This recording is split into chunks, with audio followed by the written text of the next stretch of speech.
তালি পাওয়া কথা বলা খুব সহজ ব্যাপার, কিন্তু ক্ল্যাপিং পাওয়ার জন্য এরকম রাজনীতির চটকদার এরকম অনেক কথা থাকে, কথা যেগুলো আমরা বলতে পারি। বাট বাস্তবতা বা বাস্তব কিন্তু অনেক ভিন্ন, অনেক রূঢ়। বাস্তবে আমাদেরকে অনেক বিষয়ে ডিল করতে হয় আমাদেরকে। আমাদেরকে বলতে আমরা বোঝাচ্ছি সকলকে আমাদেরকে মেনে চলতে হয়, বুঝে চলতে হয়।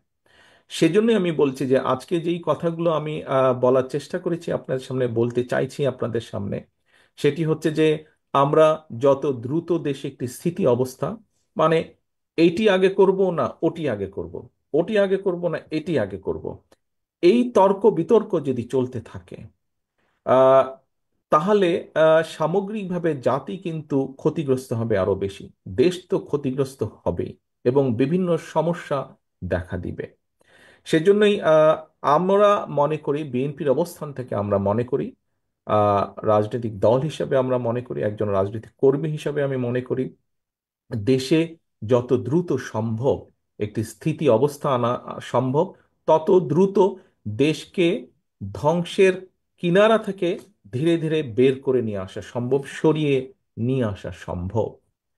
অনেকেই বলে থাকেন, কোনো কোনো ব্যক্তি, আমি শুনেছি, অনেকের না বলেও কোনো কোনো ব্যক্তি বলার চেষ্টা করেন বা বলে থাকেন যে নির্বাচন হলেই কি সব সমস্যার সমাধান হয়ে যাবে?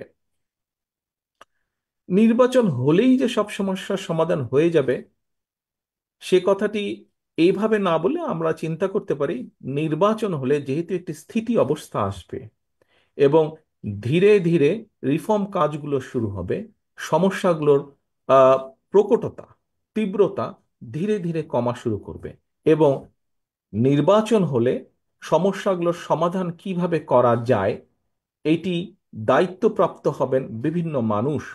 যখন দায়িত্বপ্রাপ্ত হবেন, স্বাভাবিকভাবেই তারা বসবেন, তারা আলোচনা করবেন, তারা কাজ করবেন। একদিনে কোনো কিছুই হবে না, বাট হওয়া পসিবিলিটি শুরু হবে, হওয়ার সম্ভাবনা শুরু হবে। কাজেই প্রিয় উপস্থিতিবৃন্দ, আজকে আমরা এখানে 31 দফার কর্মশালায় অনুষ্ঠানে যোগদান করেছি।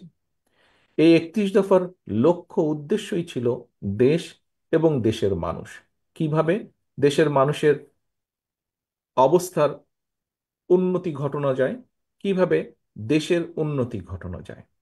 এই 31 দফা বাস্তবায়নের সুযোগ যদি বাংলাদেশ জাতীয়তাবাদী দল আগামী দিনে বাংলাদেশের মানুষের সমর্থনে সরকার গঠনে সক্ষম হয়, তাহলে এই 31 দফা আমরা পূরণে আমরা যথাসাধ্য আমাদের অবশ্যই চেষ্টা থাকবে।